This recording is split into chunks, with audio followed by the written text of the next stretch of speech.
Hello, welcome Guy. Please listen in the horror old house story asterisk. After the war ended, a young man named Rathanak returned to his village to care for his sick mother.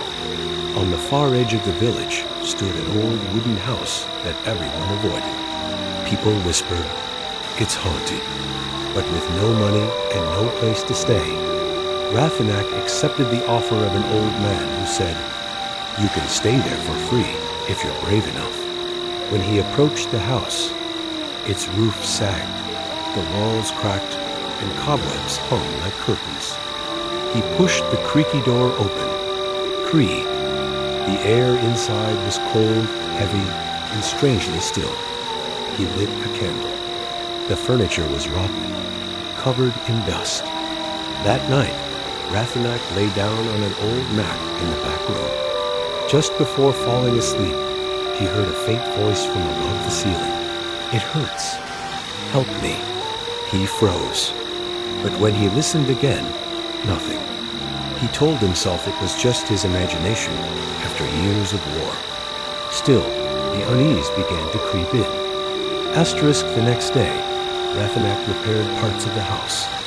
His friend Srey Neri came by with food. While cleaning, she noticed a faint blood stain on one wall and gasped, "You're staying here?" This was once the house of the Queen of Shadows. "They say she was murdered here?" Rathanak laughed it off. But as they spoke, Neri suddenly stopped talking and stared at the upstairs window. Standing there was a woman, long black hair, face pale, eyes hollow, watching them. Neri whispered, trembling, "Do you see her?" Rathanak looked, but she was gone. Only the curtain swayed. That night, the power in the entire village went out.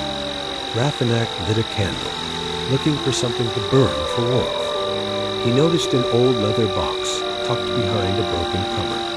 Inside were a book, written in ancient Khmer, some old currency papers, a bundle of black hair, tied neatly with a red string. He opened the book. It seemed like the diary of the murdered queen herself. "I was betrayed and silenced. My body cannot leave this house. Whoever opens this diary shall bear my curse. It hurts." Suddenly, a gust of wind blew through the house. The candle flickered and died. A woman's scream echoed from the attic. "Help me!" Asterisk, the next morning, Rathanak tried to throw away the diary and the hair. But no matter where he hid them, they always reappeared in the same box. Neri begged him to leave. But he needed money to heal his mother and decided to stay just a few more nights. That night, he couldn't sleep. The house came alive with noises. Footsteps, whispers, a baby crying, a woman moaning. Then, two red eyes appeared in the darkness, staring at him, not frozen with terror. He saw her, a woman dressed in torn black silk, blood dripping from her fingertips. She stepped closer and whispered, "Don't leave me. Stay here forever." He fainted. Asterisk, when he awoke, the village elder was standing over him. The old man's eyes were filled with sorrow. That house once belonged to a royal consort, a queen. During the chaos of war, soldiers tortured her, cut her hair, burned her alive. Her spirit never left. Her sorrow turned into rage. Rathanak, pale and trembling, asked, "Is there a way to stop her?" The elder nodded slowly. "Only by burning her hair and diary together under moonlight. Only then will her curse break." That night, Rathanak prepared a fire outside the house. Neri stood beside him, holding the cursed objects. When the flames rose, he threw in the hair and the diary. The wind roared. The fire turned black. Screams filled the night. And then she appeared, her face half burned, eyes weeping blood. She screamed, "Don't burn my past. I don't want to die again." She crawled across the walls like a spider, her voice echoing from everywhere. The flames flared higher. Rathanak, clutching the diary, pushed it deeper into the fire. Neri pulled him back just as the entire house exploded in red light. Then, silence. Asterisk by dawn, the old house was gone. Only ashes remained. The box, the hair, and the diary, gone forever. Rathanak and Neri returned to normal life. His mother recovered. Peace at last died, but one night, as he prepared to sleep, he noticed something strange. In the mirror by his bed, a woman's reflection smiled back at him. Her hair long, her eyes black and endless. "We're still together. You opened the book?" Asterisk. It has been 2 months since the old house burned down. Rathanak is living with his mother again. Everything seems normal. Almost. Every night, he covers the mirror in his room with a cloth. But every morning, the cloth is on the floor, and fingerprints appear on the glass. Small, delicate women's fingerprints. One night, he wakes up to the sound of breathing. Not his own. He stares at the mirror. The cloth is gone, and from inside the glass, 2 black eyes stare back. A soft voice whispers, "You tried to destroy me, but you belong to me now." Rathanak screams and throws the mirror down, but instead of shattering, it ripples like water. A hand made of smoke reaches out. He runs from the room. His mother wakes up, confused. But by the time she arrives, the mirror is normal. No hand, no ripples. Just silence, except for one detail. Rathanak's own reflection isn't there anymore. Srey Neri visits the next morning. She finds Rathanak shaking, pale, sleep-dash deprived. Now he tells her everything. Neri thinks maybe destroying the house was not the end. Maybe it released the queen's spirit instead of containing it. They go to the village elder again. He gives them a sealed scroll wrapped in gold thread. On it, a warning. Do not open unless the queen returns. Neri asks, who was she? Why does she want him? The elder sighs. She was once a powerful royal, a consort to a king who loved her too much. She died with hatred. And when hatred and royalty mix, a new queen is born. He brings out an old portrait, half burned. The queen looks exactly like the woman in the mirror. Then Rathanak notices something horrifying. In the portrait, the queen is holding the same mirror from his bedroom asterisk. That night, Neri stays to protect Rathanak. At midnight, the mirror begins to drip blood. A voice echoes from every wall. My king? It is time. Neri grips Rathanak's arm, but he becomes numb, frozen, eyes rolled back. The queen's reflection appears again, but this time she looks alive. Not burned, not faded. Beautiful, royal. Deadly dark, she reaches out of the mirror and touches Rathanak's chest. Her hand leaves a royal seal glowing red on his skin. Our bond is complete. You are my chosen, and I will return through you. Neri tries to cut the seal with a knife. The knife melts instantly into black ash. The queen hisses, he is mine, and the throne will rise again. Lights explode. The mirror cracks. A wind of screams rushes through the house, and darkness swallows everything. When the candles finally relight, Rathanak is gone. Only the mirror remains. Cracked, and now reflecting Neri instead, she hears the queen's voice. Now it's your turn to choose. Will you save him, or join him? In my kingdom? To be continued. Asterisk Sophia grabbed Sarika's hand tightly as the main door slammed shut with a violent thud. They rushed toward it, desperately pulling at the rusty handle knob. It didn't move. Not even a little. Sarika pounded on the wooden surface. Open, please. Let us out. But the house answered only with silence, followed by that same chilling whisper from the walls. Don't leave. Please stay. Sophia turned and scanned the room with his phone's flashlight, breath shaking. The walls, they looked different now. The old wallpaper was peeling away, revealing cryptic drawings underneath symbols that looked ancient, almost ritualistic. Blood-red lines forming circles, eyes, and human figures, all twisted and screaming. Sarika's voice trembled. What happened here? Who drew these? Suddenly, bang! The window shutters slammed shut by themselves. The temperature dropped sharply. Their breath turned visible in the air duct behind them. Something started crawling from the hole in the broken wall. An arm, pale and disturbingly thin, fingertips scraping the wooden floor. Sarika covered her mouth to stop a scream. The arm was followed by a face. But it didn't look human. Its mouth was stitched shut, its eyes hollow sockets leaking black tears. And as it forced itself out of the wall, that whisper came again, this time a painful, muffled cry. Help! Sophia stepped backward, shielding Sarika. What are you? He shouted, voice cracking. The creature lifted its shaking arm, pointing toward the stairs. Sarika whispered, terrified.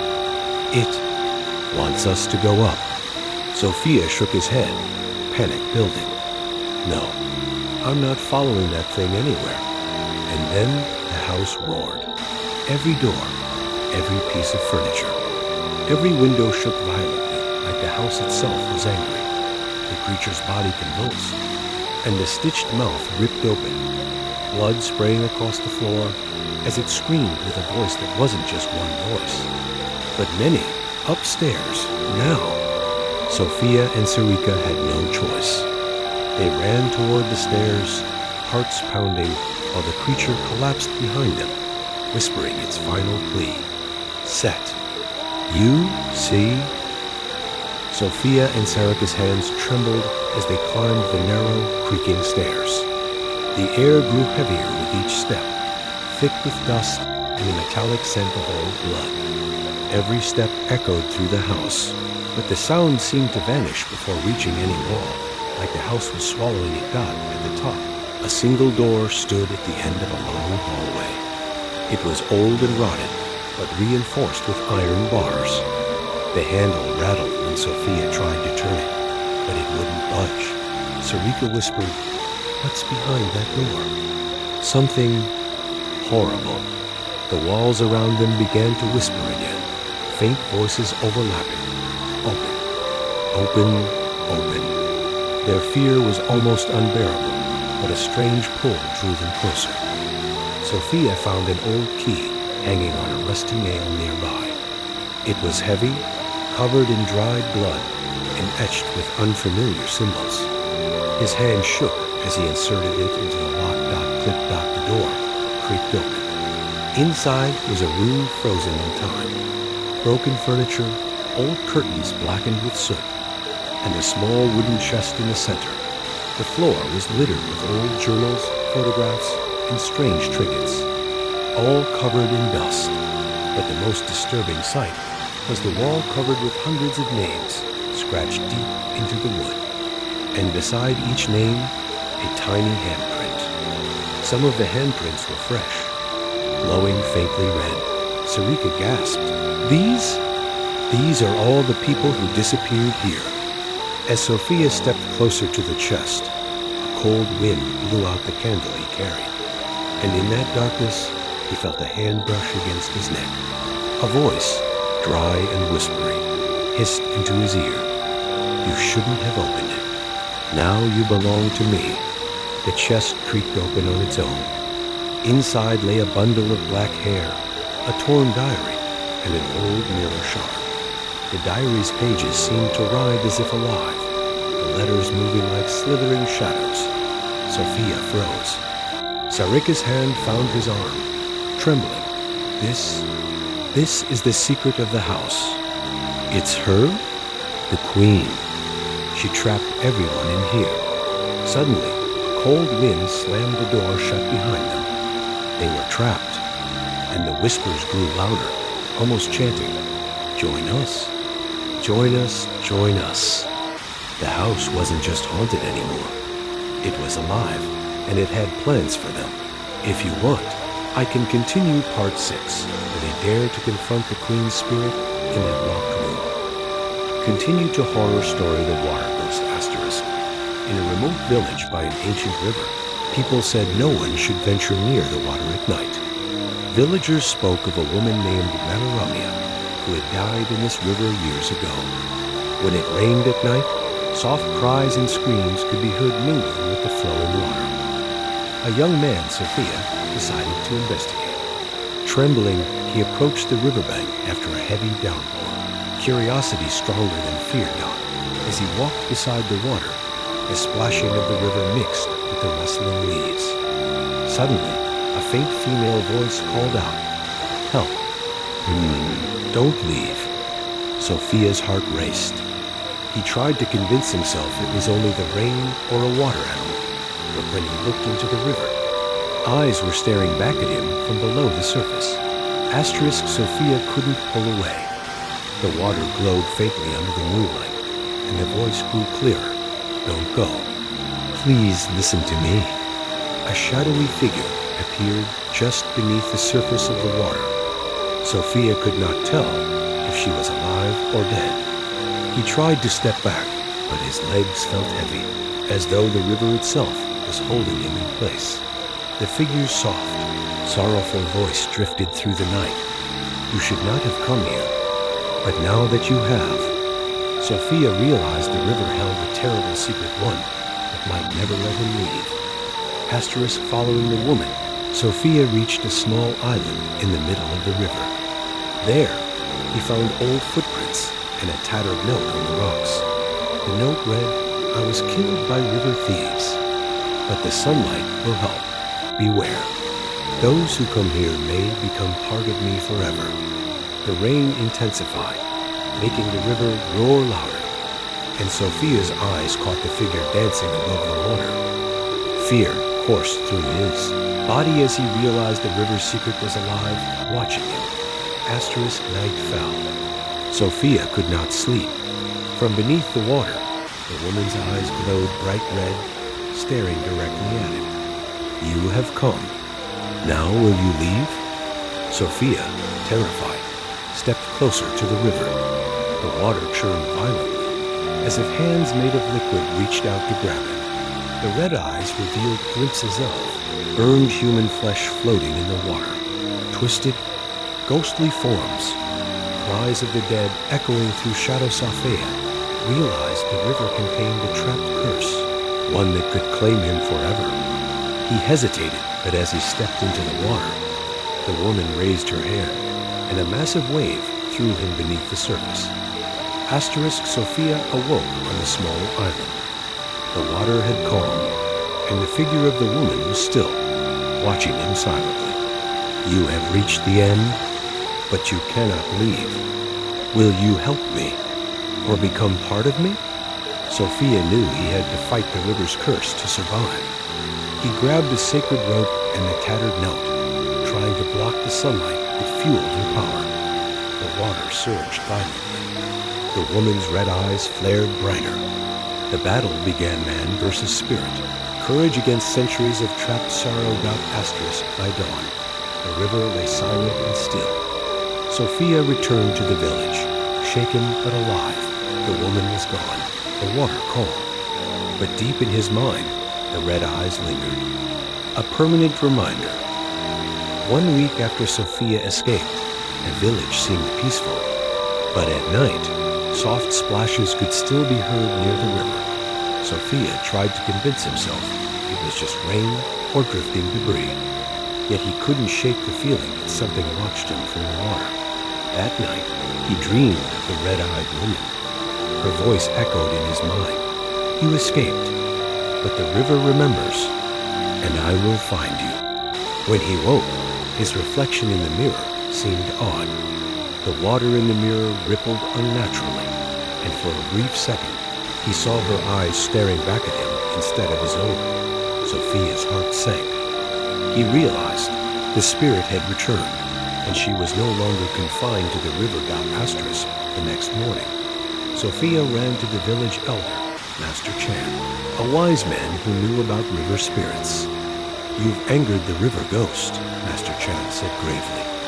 "She was trapped once, but now she has found a way to follow you. Her eyes see your soul, and her hand reaches through water, mirrors, even your dreams." The elder handed Sophia a jar of sacred water and a bundle of protective herbs.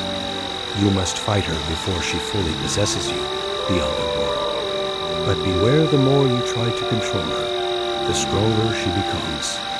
That night, Sophia prepared the riverbank with charms and candles, hoping to confront her. Asterisk, as the moon rose, the river stirred violently. Waters churned unnaturally, waves higher than before. Sophia could hear her whisper in every splash, "You cannot hide. You belong to me." Suddenly, a hand shot from the water, pale and wet, reaching for it. Sophia threw the sacred water, but it only made the river bubble and hiss. From the river, the woman emerged fully her body, hair glowing like black ink, eyes glowing red like fire. "You escaped once, but not again," she hissed. Sophia tried to retreat, but her hand lashed across the riverbank like a whip, sending him sprawling into the mud. Asterisk, desperate, Sophia remembered the last encounter with her red eyes. He pulled out a small mirror from his bag, a mirror blessed by Master Chan. When he held it up, the ghost recoiled. But she shrieked, her voice splitting the night. "A mirror cannot hold me forever." Suddenly, the reflection in the mirror moved on its own. Inside the glass, Sophia saw not just the ghost, but a vision of the river filled with countless trapped souls, all reaching out, all screaming. The water began to rise around him as if trying to pull him in. Sophia realized the river had become a gateway to her realm, and every attempt to escape would risk becoming one of her victims. Asterisk, with no choice left, Sophia faced the ghost. He sprinkled the sacred water and held the bundle of herbs over the rising waves. "I will not become yours," he shouted. The ghost shrieked, her red eyes blazing. Water whipped around them, pulling at him. The herbs caught fire, and the river seemed to boil. The ghost's scream echoed like 1,000 trapped souls. Her form dissolved into the mist, screaming, "This is not over. You cannot escape me forever." The river calmed, the red glow faded, and dawn broke over the village. Asterisk, Sophia was alive, but shaken. The villagers whispered that the water ghost was weaker, but never gone. When Sophia glanced at any body of water, river, pond, even a mirror, he sometimes saw a flicker of red eyes staring back at him, reminding him, "I am still waiting. And one day you will return to me." The curse of the river ghost had only been delayed, not destroyed. Rain pours heavily. Mist rises from the river. Sophia, mid-20s, cautious, approaches the riverbank with a flashlight and an umbrella. The village is silent except for the sound of water splashing. SFX, water lapping, distant whispering. SOPHEA to himself, whispering, "It's just rain, just water, nothing else." A faint female voice echoes across the water. That voice, "OS, help me, don't leave." Sophia freezes. The flashlight beam trembles. Ripples on the river form the shape of a woman's face. Camera, close up on Sophia's terrified eyes. Cut to the water, showing glowing red eyes beneath the surface. Asterisk, Sophia follows the red-eyed apparition to a small island. Broken rocks, footprints, and a tattered note lies scattered. SOPHEA, reading the note aloud. "I was killed by river thieves. Those who come here may become part of me forever." Camera, over the shoulder shot of the note. Cut to a low-angle shot, showing the water rising unnaturally. The woman dances above the water. Ripples reflect her face distorted with sorrow and anger. SFX, rising wind, water crashing, faint cries. Sophia, muttering, terrified. I need to survive. Asterisk, the red-eyed ghost emerges from the river fully. Water whips violently. Sophia steps back, slips on mud. Ghost to escape once. But not again. Her hand lashes like a whip, knocking him down. The river churns violently around him. Camera. Wide shot of Sophia struggling. Waves towering, ghost looming. Close-ups on the ghost's red eyes and flowing hair. So PHEA, yelling, clutching a sacred mirror. I will not become yours. The mirror glows. The ghost shrieks. Reflections in the mirror show hundreds of trapped souls reaching out from the river. Asterisk. Sophia sprinkles sacred water and burns protective herbs. The ghost shrieks. Swirling water boils around her. Waves crash high. Ghost screaming. This is not over. You cannot escape me forever. She dissolves into mist, leaving a calm river behind. Sophia falls to his knees, soaked, exhausted. Camera. Wide shot of calm river at sunrise. Mist rising. Sophia slowly stands. Cut to a close-up of a puddle reflecting faint red eyes. Sophia, breathing heavily, whispering. She's still out there. Asterisk, villagers glance nervously at the river. Sophia walks away, haunted but alive. Reflections in mirrors and puddles flicker with red eyes. The camera slowly pans upward to the misty river. SFX, whispering voices faintly in the background. Text on screen. The curse of the water ghost has only been delayed, not destroyed. There was an old village called Prey Shrungit. Locals said ghostly shadows haunted the place. At night, whispers, footsteps, and flickering lanterns moved through the forest, yet no one was there. A young man named Wrath wanted to uncover the village's secrets. One night, after heavy rain, he ventured into the village. SFX, howling wind, rustling leaves, faint chanting from distant monks. Wrath saw broken old houses and scattered antiques on the ground. At the end of the path, one house glowed faintly with lantern light. His heart whispered, what could be inside that house? Asterisk, Wrath stepped inside. The house echoed with soft female screams and black hair streaming across the walls. He realized it was not an animal. The candlelight flickered and went out. Wrath saw shadowy footsteps along the walls and a pair of eyes staring at him from the darkness. You shouldn't have come here, the voice whispered, carried by the wind. Wrath was terrified, but curiosity drew him further into the house. Asterisk, behind the house, Wrath discovered a broken old building and ancient relics. Among the relics were old photographs, notes about past events, and old footprints. Wrath realized that the village held a terrible secret.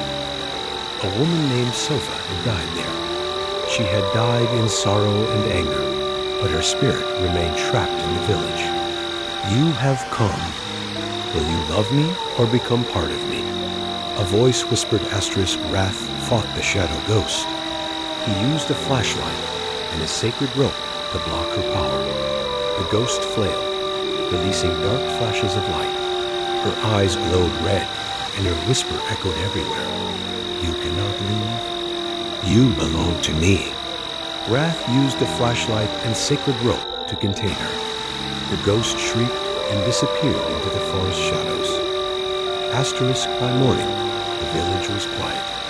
Wrath survived, but fear lingered in his heart.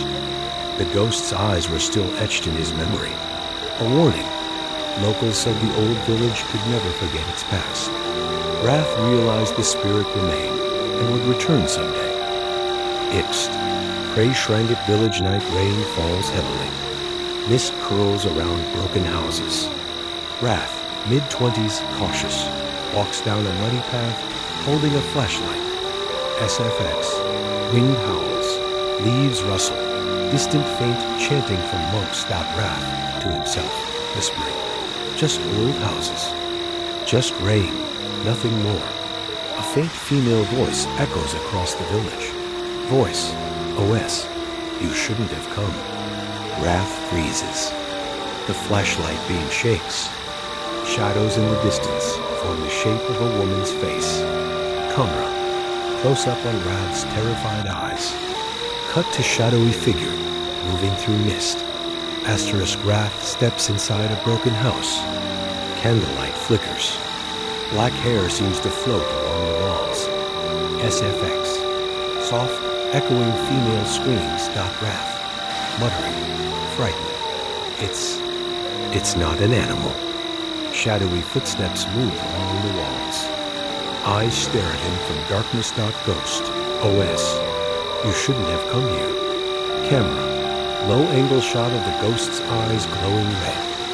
Wide shot of Wrath backing into a corner. Wrath discovers a broken building and scattered relics. Old photographs, tattered notes, and footprints litter the ground. Wrath, reading aloud, whispering. She died here, but her spirit remains. Trapped. The ghost's figure emerges, eyes glowing red. She floats above the relics. Ghost, you have come. Will you love me, or become part of me? Camera. Wide shot of Wrath looking up at the floating ghost. Cut to a close-up of the ghost's red eyes reflecting in the wet ground. Asterisk Wrath grabs a flashlight and a sacred rope. The ghost lashes out, flinging shadows and light. Ghost, you cannot leave. You belong to me. The rope glows with sacred light. The ghost shrieks. Water from a nearby puddle splashes violently. Shadows swirl around Wrath. Camera. Dynamic camera pans, swirling around Wrath and the ghost. Close-ups of her red eyes, flowing black hair, and Wrath gripping the rope tightly. Wrath, shouting, I will not belong to you. The ghost shrieks one final time and dissolves into the forest mist. Asterisk, the village is calm. Birds chirp. Mist rises from the forest. Wrath walks away, soaked and exhausted. Reflections in puddles flicker with red eyes. Camera, slow pan across the village, lingering on abandoned houses. Close up on Wrath's haunted expression. Text on screen. The old village never forgets its past, and the ghost waits for those who dare enter. Asterisk, the village seemed peaceful, but at night, whispers and footsteps returned near the river and forest. Wrath tried to convince himself it was his imagination, yet he couldn't shake the feeling of eyes watching him from every shadow. That night, he dreamed of the ghost. Her voice echoed in his mind. You survived, but I will find you. When he woke, puddles and mirrors reflected flickers of red eyes. Wrath realized the ghost had found a way to follow him. Wrath ran to Master Chan, the village elder. You angered her, Master Chan said gravely.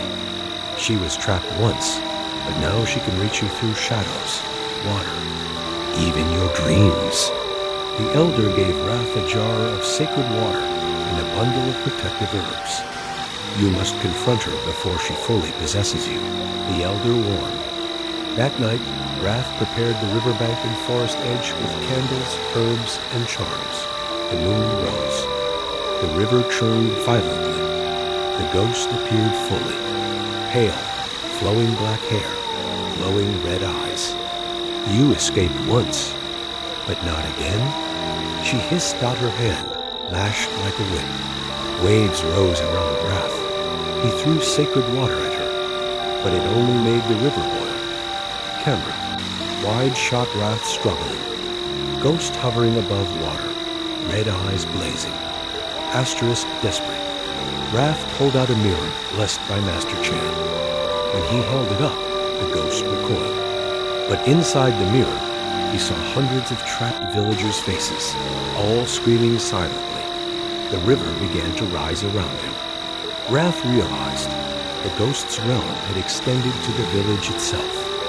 I will not become yours, he shouted. Wrath sprinkled sacred water and burned protective herbs. The ghost shrieked. Water and shadows swirled violently around her. This is not over. You cannot escape me forever. The ritual weakened her. Her form dissolved into mist. The river calmed, and dawn broke over the village. Wrath survived, shaken. Villagers whispered that the ghost was weaker, but never gone. Whenever Wrath glanced at any puddle, river, or mirror, he sometimes saw a flicker of red eyes, a reminder, I am still waiting. And one day, you will return to me. The curse of the old village was only delayed, not destroyed. Asterisk, even after the last confrontation, the villagers were restless. Small children cried at night, claiming to see red eyes and puddles. Cows and livestock disappeared mysteriously. Wrath knew he could not wait any longer. The ghost's power had grown stronger. He had to enter her realm, the shadowy world between life and death. Master Chan prepared him. Once you enter, there is no turning back. The shadows will try to trap your soul. Only courage, sacred water, and focus will guide you. Wrath packed the sacred water, protective herbs, and a small mirror. Wrath approached the river at midnight. The water was unnaturally still. Mist rose like smoke, curling from an unseen fire. I am ready, he whispered. He dipped the mirror into the river. The water shimmered and sucked him in. Camera. Slow motion shot as Wrath disappears beneath the water surface. The world became black and gray. Shadows moved like living creatures, whispering, You belong here. You belong. Wrath gripped the mirror. Red eyes flashed everywhere. He was in the ghost's domain, a world where trapped souls floating in eternal despair docked at the center. Wrath saw her, a red-eyed ghost floating above a black pool, surrounded by the trapped villagers' shadows. You dare enter my realm? You cannot free them. She hissed. Wrath raised the mirror in sacred water. I will not leave until you release them. The ghost lashed shadows toward him. Wrath dodged, splashing the sacred water, causing the shadows to recoil. The trapped villagers' faces pressed against the dark liquid, silently pleading. Comer. Wide shot of swirling shadows, close-ups of red eyes, and Wrath standing firm. Wrath began chanting old protective prayers while sprinkling sacred water. The ghost shrieked, trying to stop him. Her power caused waves of black mist, reaching for Wrath's soul. You cannot save them, she screamed. Wrath focused on the mirror, reflecting her red eyes back. The trapped souls glowed, reaching for Wrath. One by one, they escaped into the light, disappearing from her grasp. The ghost screamed in fury. Her body began to dissolve into mist, and the shadows collapsed.